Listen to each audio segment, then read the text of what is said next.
अब समय है कहानी का और ये कहानी है दीपा कर्माकर की और इसका नाम है दीपा कर्माकर एक अद्भुत संतुलन, जिसे लिखा है श्रीलता मेनन ने, जिसके चित्र बनाए हैं सोनल गुप्ता वासवानी ने और जिसका अनुवाद किया है डॉक्टर अमरदीप ने और इसे प्रकाशित किया है प्रथम बुक्स ने। दीपा को कूदना बेहद भाता।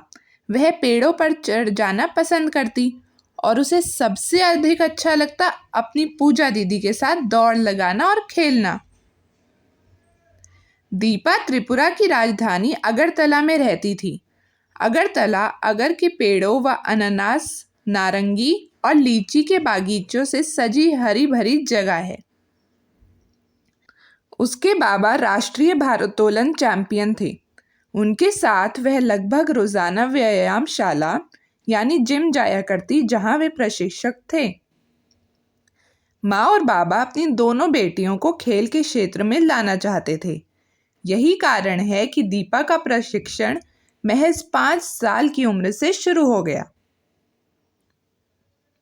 जिम्नास्टिक बहुत कुछ नटों के खेल और एरोबिक्स की तरह है।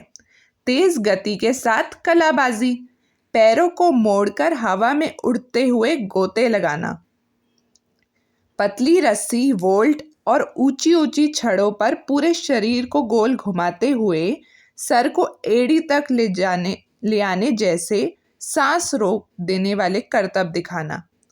दीपा ने बाबा से प्रशिक्षण लेना शुरू कर दिया, लेकिन उसे गिरने का डर लगा रहता। वह बीम पर एक कदम भी ना चल पाती, कई नखरे और शिकायतें करती। पर बाबा को विश्वास था कि एक दिन वह अपने डर को जीत लेगी और वह सही थे।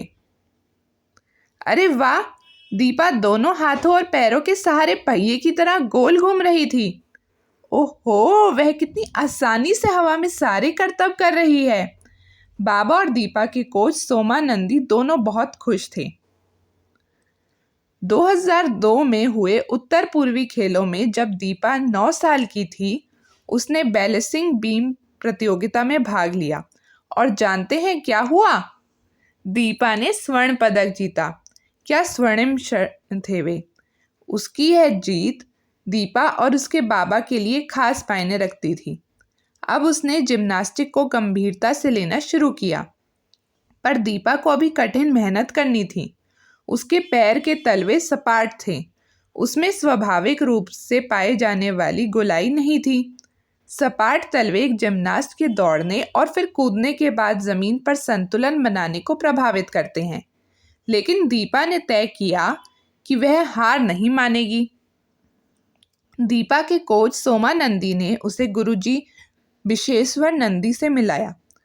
गुरुजी ने उसके प्रशिक्षण का जिम्मा ले लिया।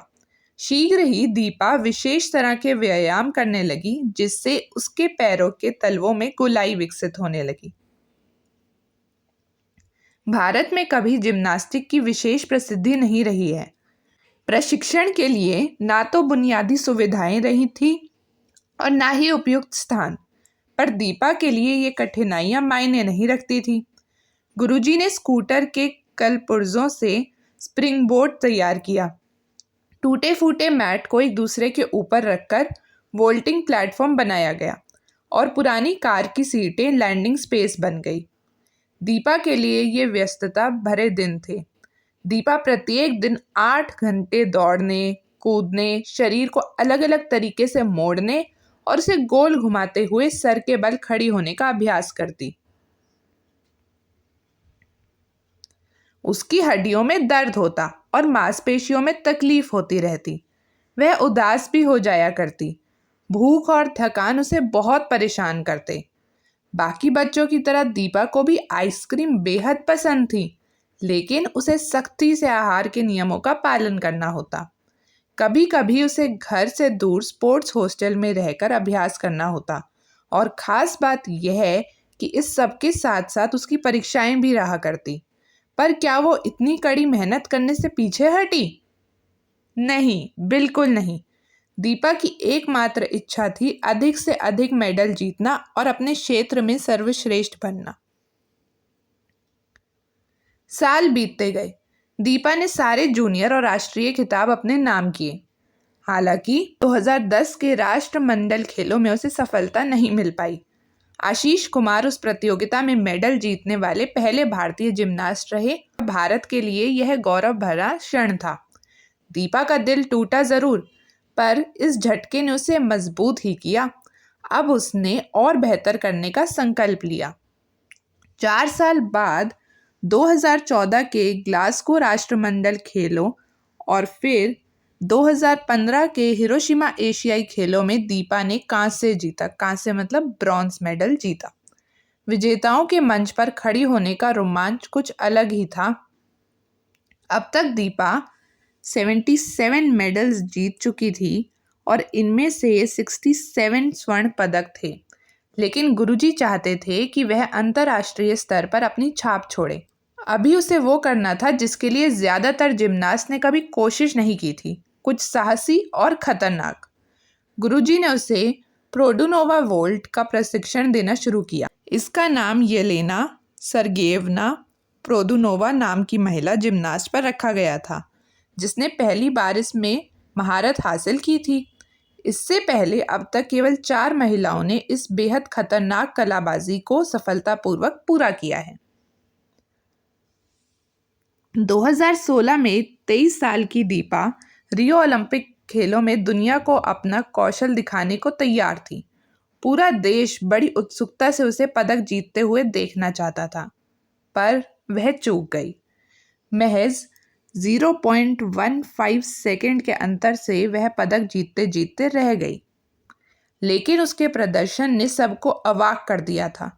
अपनी हार को भुलाकर दीपा ने अगले ओलंपिक के लिए प्रशिक्षण शुरू कर दिया। वह कुछ चौंकाने वाली योजना पर काम करना चाहती थी। उसकी इच्छा जिम्नास्टिक की कुछ नई कलाबाजियां रचने की थी। जब रोमानिया की जिम्नास्ट नादिया कोमानेची उससे मिली, उन्होंने कहा, ये भारत के लिए खुशी की बात है कि उसके पास दीपा जैसी आदर्श जिम्नास्ट है। मैं आशा करती हूँ कि बच्चे उसे देख जिम्नास्टिक के लिए प्रेरित होंगे, क्योंकि इसी तरह हम सबकी शुरुआत हुई है। दीपा अनवरत कोशिश करती रही, अपने प्रदर्शन को हर दिन और बेहतर करना चाहती और हर बार अगली बार के लिए तैयार रहती। भारत को गौरवान्वित करने का कोई मौका उसने नहीं छोड़ा। तो ये थी बच्चों दीपा कर्माकर की कहानी।